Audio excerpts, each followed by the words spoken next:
हमारा मांग यही था कि लोकतंत्र की रक्षा करना हमारा आपका कर्तव्य दोनों का बनता है। ये जो बीजेपी का काम है, एनडीए जो कहती है वो करती नहीं है और सदन में लोकतंत्र बच नहीं रहा है, संविधान की रक्षा नहीं हो रही है। इस वक्त हमारे साथ बातचीत करने के लिए राजद के वरिष्ठ नेता विधायक भाई वीरेंद्र हैं। सर, कैसा रहा आज का दिन?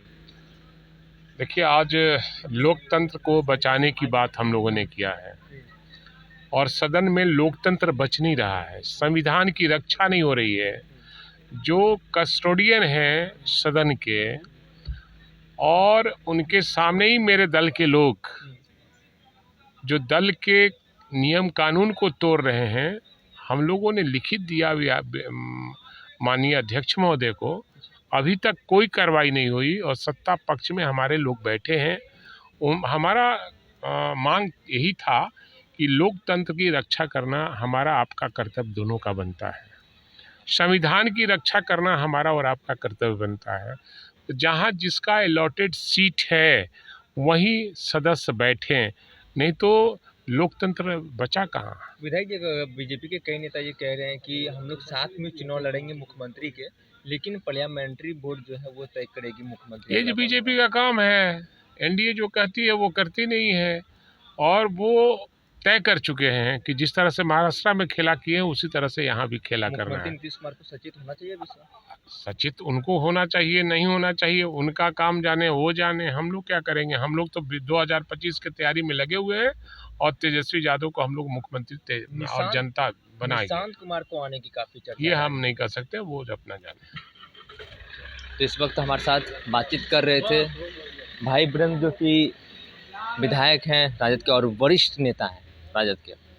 साफ तौर पर उन्होंने कहा कि जो जिस तरीके से जो खेला करती है बीजेपी उसी खेला में है। पार्लियामेंट्री बोर्ड ये तय करेगी कि बिहार का मुख्यमंत्री कौन होगा। अब इसको लेकर काफ़ी बवाल छिड़ा हुआ है।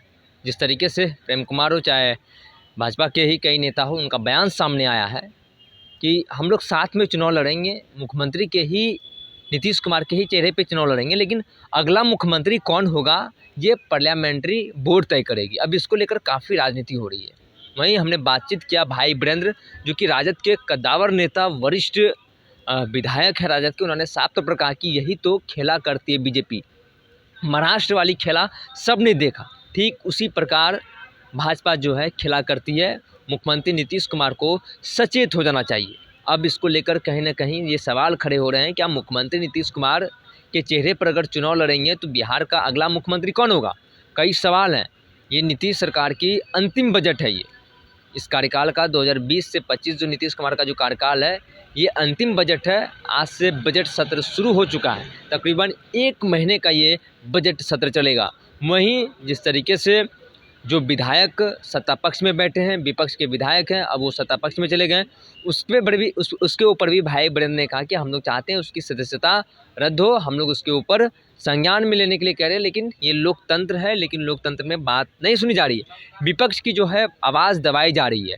2025 चुनाव है, ये चुनावी वर्ष है और ऐसे में आज से बजट सत्र शुरू हो चुका है। राज्यपाल का अभिभाषण दोनों सदन में हुआ, विधानसभा और विधान परिषद में। लेकिन भाई वीरेंद्र ने साफ तौर पर ये कह दिया है कि हम लोग चाहते हैं कि जो विपक्ष के जो विधायक हैं सत्ता पक्ष में बैठे हैं उनकी सदस्यता रद्द हो। उसको लेकर भी उन्होंने कहा वही जो सत्र है, सत्र के दौरान कई जो जनहित की जो समस्या हैं वो उठेंगे। लेकिन बात वहीं आके रुक जाती है जब ये बात कही गई है कि मुख्यमंत्री के चेहरे पर तो चुनाव लड़ेंगे, लेकिन पार्लियामेंट्री कमेटी बोर्ड ये तय करेगी कि मुख्यमंत्री कौन होगा। अब बीजेपी के कई वरिष्ठ नेता और कई बड़े नेता ये कह दिए हैं। अब इसको लेकर कहीं ना कहीं भारी बवाल है। अब देखने वाली बात है कि क्या इसके ऊपर जेडीयू का प्रतिक्रिया आता है। लेकिन राजद का प्रतिक्रिया साफ तौर पर जाहिर था कि ये लोग जो हैं यही करते हैं, महाराष्ट्र वाला खेल खेलना चाहते हैं बिहार में। लेकिन 2025 में महागठबंधन की सरकार बनेगी। फिलहाल इस खबर में इतना ही। आगे की अपडेट के लिए बने रहिए फर्स्ट बिहार झारखंड पर। मैं संसिंह पटेल। पनोरमा ग्रुप, जो सोचता है वो करता है। आपके अपने सपनों का आशियाना। ये लो मुंह मीठा करो, आज मैंने अपना जॉब छोड़ दिया, अब हम पूर्णिया वापस जाएंगे। जॉब छोड़ दिया है? मतलब ये घर कैसे चलेगा, हम करेंगे क्या और माँ बाबूजी क्या बोलेंगे? इसलिए मैं एक और मिठाई का डब्बा लाया। अपने बिजनेस के लिए लोन अप्रूव हो गया। अरे लोन अप्रूव हो गया वो तो ठीक है, लेकिन पूर्णिया में हम रहेंगे कहाँ? अपना घर भी तो नहीं है वहाँ। इसलिए तो एक और मिठाई का डब्बा अलग से लाया हूँ। हमने पूर्णिया में घर ले लिया है, पूर्णिया के ई होम्स पैनोरमा में। पूर्णिया में पैनोरमा ग्रुप लेकर आए हैं ई होम्स पैनोरमा। बड़ा घर, आलीशान जिंदगी और अत्याधुनिक सुविधाओं के संग। अरे अरे, अब क्यों मुंह मीठा करवा रही हो? क्योंकि हम घर वापसी जो कर रहे हैं। घर वापसी की खुशी पूर्णिया में ई होम्स पैनोरमा के संग। E Homes Panorama, luxurious lifestyle redefined.